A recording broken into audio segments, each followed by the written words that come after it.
శ్రీ శ్రీ పరమహంస యోగానంద గారి మానవుడి నిత్యాన్వేషణ రోజువారీ జీవితంలో భగవంతుని అనుభవంలోకి తెచ్చుకోవడం మీద ప్రసంగాల వ్యాసాల పూర్తి మొదటి పుస్తకంలోని 30వ ప్రసంగం స్వప్నతుల్యమైన ప్రపంచం మొదటి భాగం ఇప్పుడు మనం వినబోతున్నాం.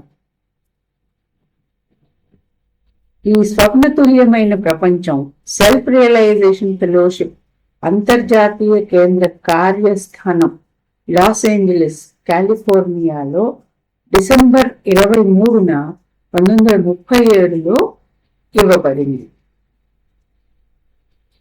మనం కలల్లోంచి మేలుకొన్నప్పుడే కలగంటున్నామని మనం తెలుసుకుంటాం. అదేవిధంగా మనం విశ్వ చైతన్యంలో మేల్కొన్నప్పుడే ఈ జీవితం స్వప్నమని గ్రహించగలం.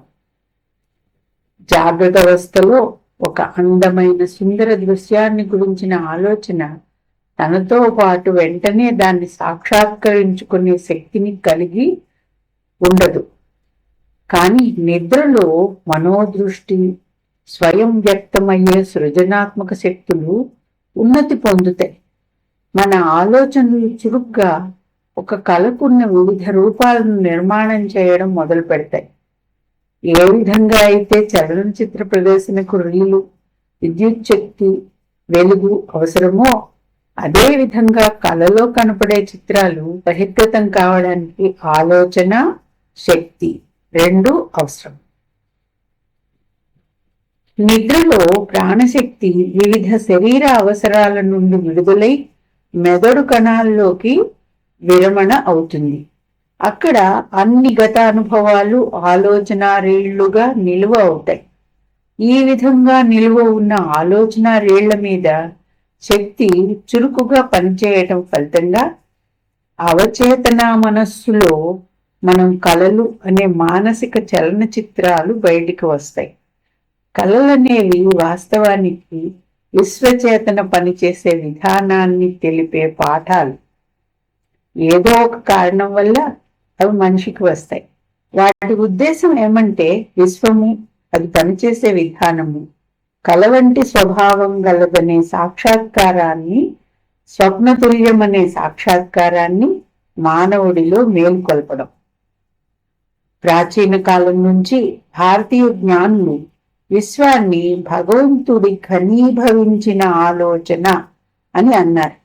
ఈ విశ్వం స్వప్నం లాంటిది అనడం తేలికే, కానీ వాస్తవంగా కనిపించే మన రోజువారీ జీవితపు అనుభవాలు ఈ ప్రపంచం అనేది విశ్వస్వప్నం కంటే ఎక్కువ కాదు అంటే నమ్మడం మనకి ఇంచుమించుగా అసాధ్యం అనిపించేలా చేస్తాయి. ఈ ప్రపంచం భగవంతుడు ఆలోచనగా తయారైందని, ఒక స్వప్నంలాగా నిర్మాణాత్మకంగా అది అశాశ్వతమని గ్రహించడానికి మనం మనశ్శక్తిని పెంపొందించుకోవడం అవసరం. ఆలోచనలు కనపడనివి అని మనకు తెలుసు, కానీ స్వప్నలోకంలో ప్రాణశక్తికి ఉన్న బలం వల్ల అవి కనపడేలా తయారవుతాయి. కాబట్టి మొట్టమొదట్లో ఈ విశ్వం మొత్తం భగవంతుడు ఆలోచనల రూపంలో కనబడకుండా విశ్వ చైతన్య ప్రవాహంలో దాక్కుని ఉంది. ఆ ఆలోచనలు భగవంతుడి విశ్వజ్ఞాన స్పందన లేదా శక్తి వల్ల గడ్డ కట్టినప్పుడు మాత్రమే భౌతిక విశ్వంగా మనకి కనపడుతుంది. కాబట్టి ఈ విశ్వ స్వప్న ప్రపంచం అనేది కేవలం కలేనని నమ్మడం కష్టమైనా మనం ఆ విధంగా ఆలోచించటానికే ప్రయత్నం చేయాలి. భౌతిక ప్రపంచాన్ని గురించిన ఆ విధమైన నిజమైన అవగాహన వల్ల మనకు అనేక ఆచరణాత్మకమైన ప్రయోజనాలు వస్తాయి. దీన్ని వివరించటానికి ఒక నిద్రిస్తున్న మనిషి తాను ఒక గొప్ప శక్తివంతుడైన యోధుడని కలగన్నాడు అనుకోండి.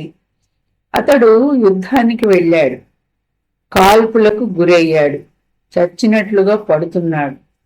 అతడు చాలా విచారాన్ని అనుభవిస్తుండగా హఠాత్తుగా అతడు మేల్కొన్నాడు.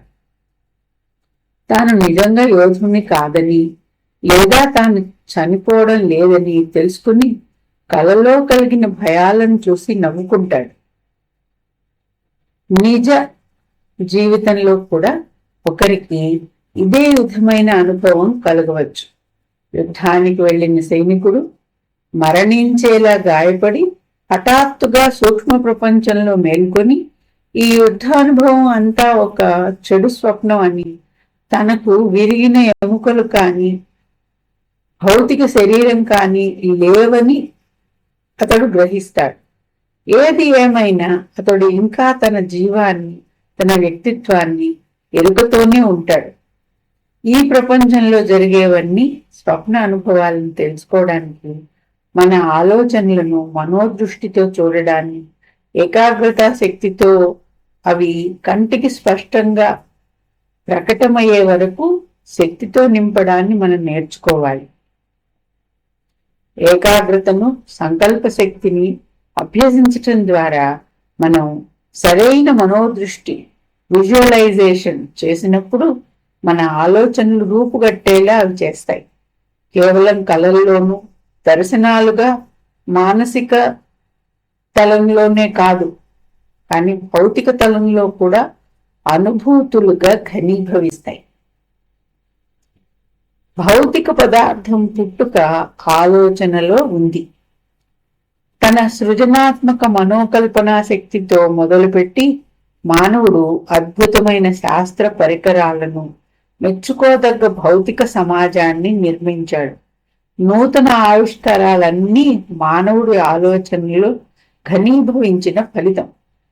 చాలా మంది ఆలోచనా తలంలో ఏదో సాధిద్దామని ప్రయత్నిస్తారు, కానీ కష్టాలు ఎదురైనప్పుడు వాళ్ళు ప్రయత్నం మానేస్తారు. తమ ఆలోచనలను చాలా శక్తివంతంగా కల్పన చేసిన వాళ్ళు మాత్రమే వాక్య రూపంలో అవి ప్రకటమయ్యేలా చేయగలిగారు. ఈ భూమి మీద ప్రతిదాని పుట్టుక దేవుడు మనస్సులోనూ లేదా మానవుడి మనస్సులోనూ ఉంది. నిజానికి మానవుడు మొదటి ఆలోచనను చేయలేడు.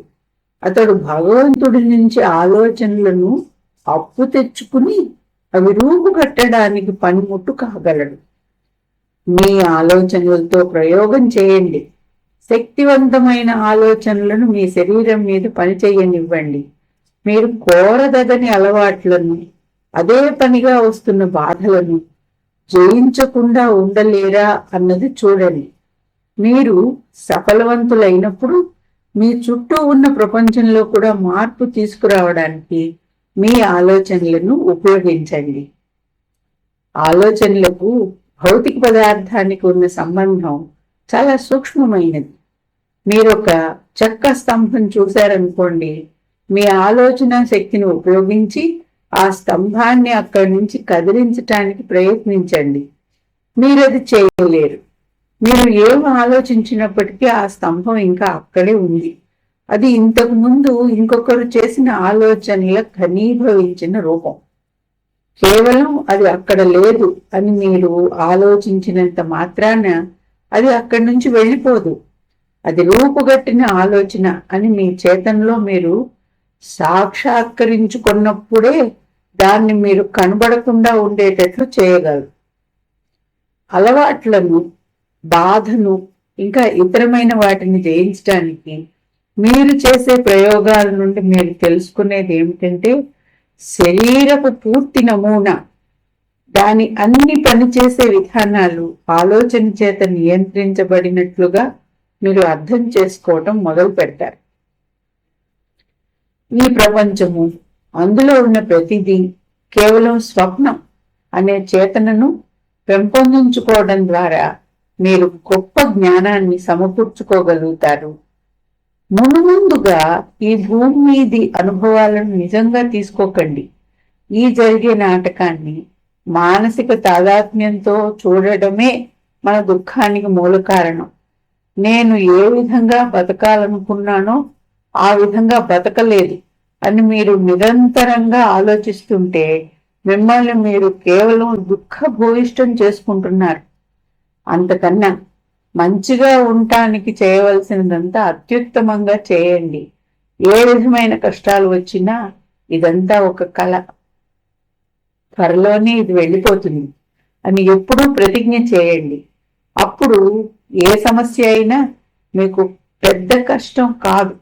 ఈ భూమి మీద జరిగేవి ఏవైనా మిమ్మల్ని ఏ విధంగానూ హింసించలేవు.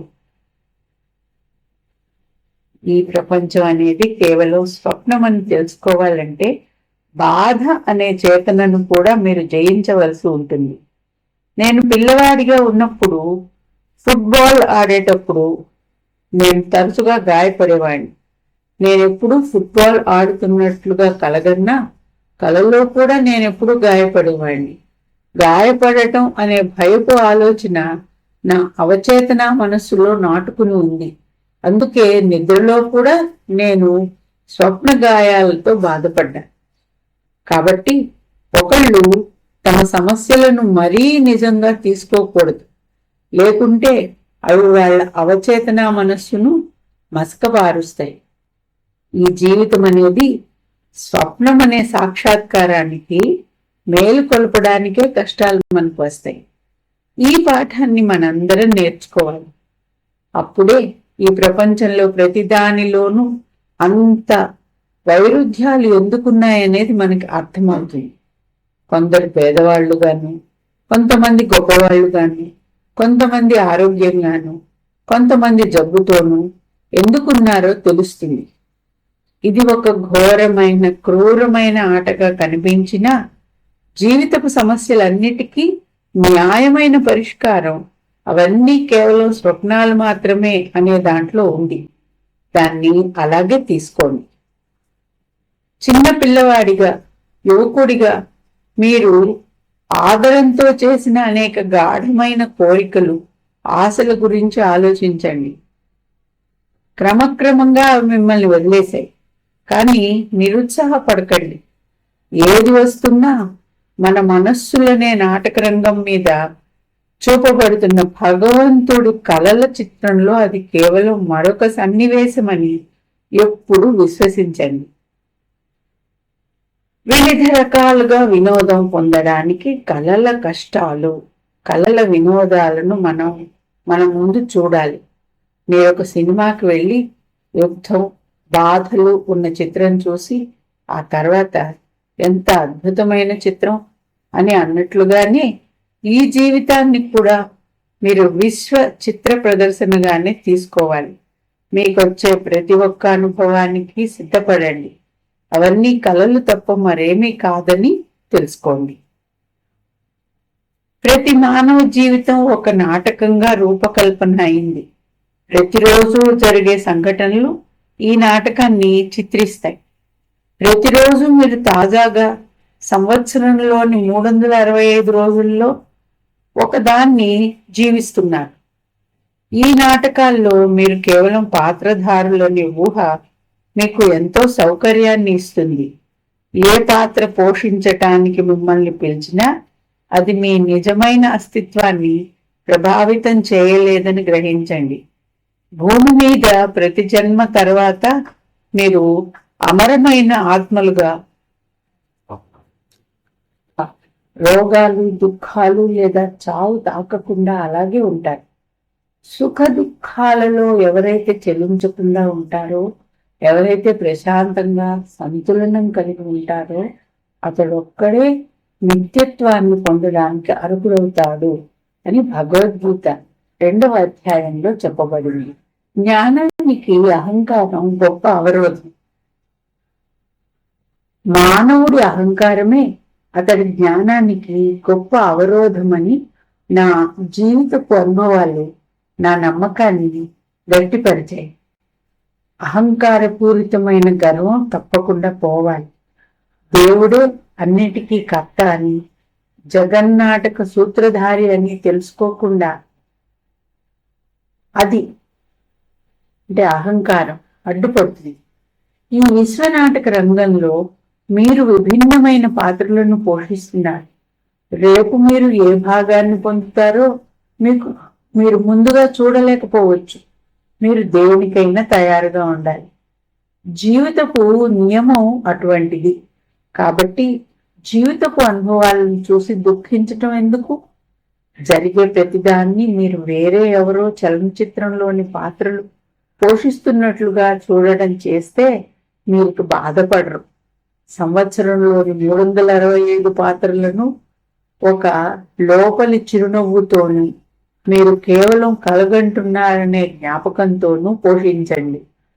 అప్పుడు మీరు ఇంకా ఆ జీవితం వల్ల బాధకి గురికారు.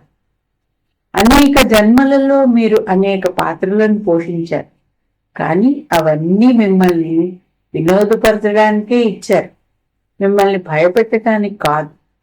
మీ అమరమైన ఆత్మ ఎవరూ తాకలేనిది. జీవిత చలనచిత్రంలో మీరు ఏడవచ్చు, మీరు నవ్వవచ్చు, మీరు అనేక పాత్రలు పోషించవచ్చు, కానీ అంతర్లీనంగా మీరెప్పుడు నేను బ్రహ్మాన్ని అని అనాలి.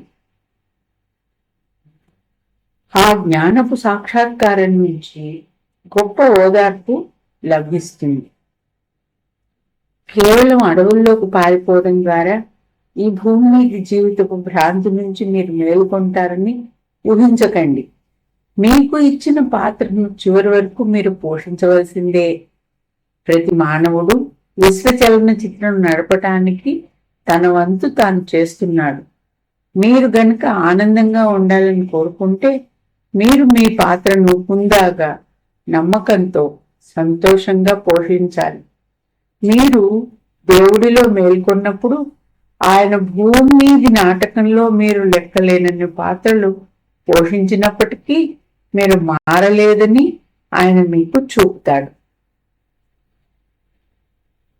స్వప్నతుల్యమైన ప్రపంచం అనే ప్రసంగంలోని మొదటి భాగం ఇంతటితో ఆపుతున్నాం.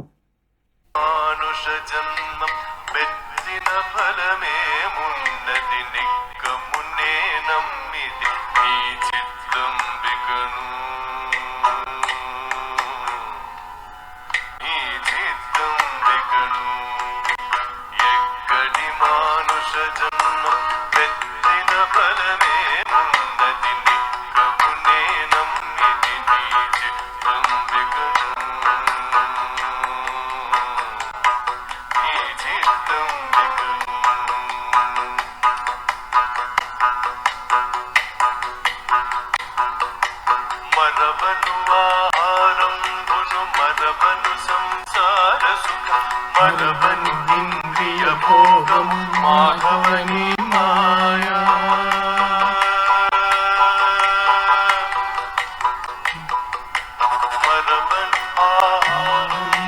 మరవను సంసార సుఖం మరవని ఇంద్రియ భోగం మాధవని మాయా మరచద సుజ్ఞానం మరచద తత్వరహస్యం మరచద సుజ్ఞానం మరచద తత్వరహస్యం మరచద గురువును దైవము మాధవని మాయా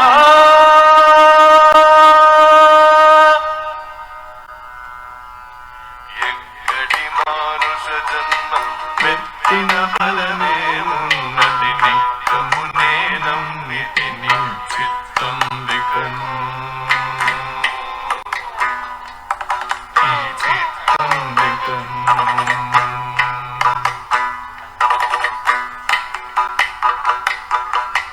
విడువను పాపము పుణ్యము విడువను నా దుర్గుణములు విడువను మిక్కిలి ఆశలు విష్ణుడని మాయా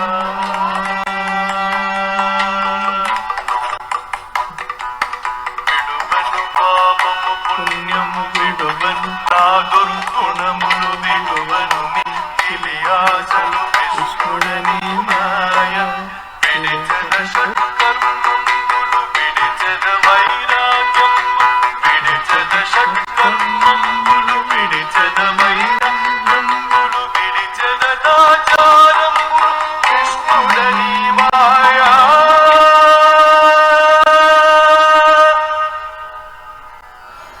ఎక్కడి మానుష జన్మ వెత్తిన ఫలమేమున్నది నిక్కమునే నమ్మితి నీ చిత్తం వికను ఈ చిత్తం వికను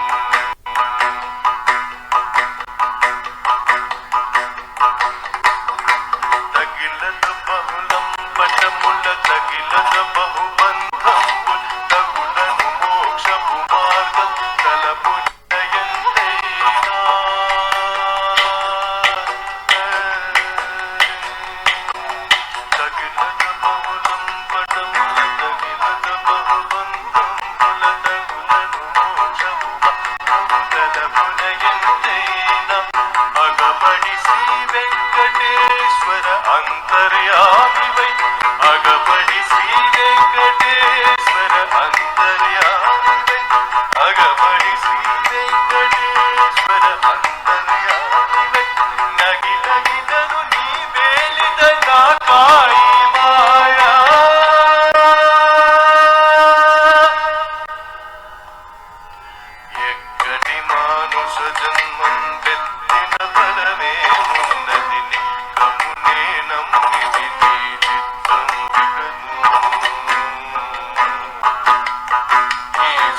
ఎక్కడి మానుష జన్మ పెట్టిన ఫలమే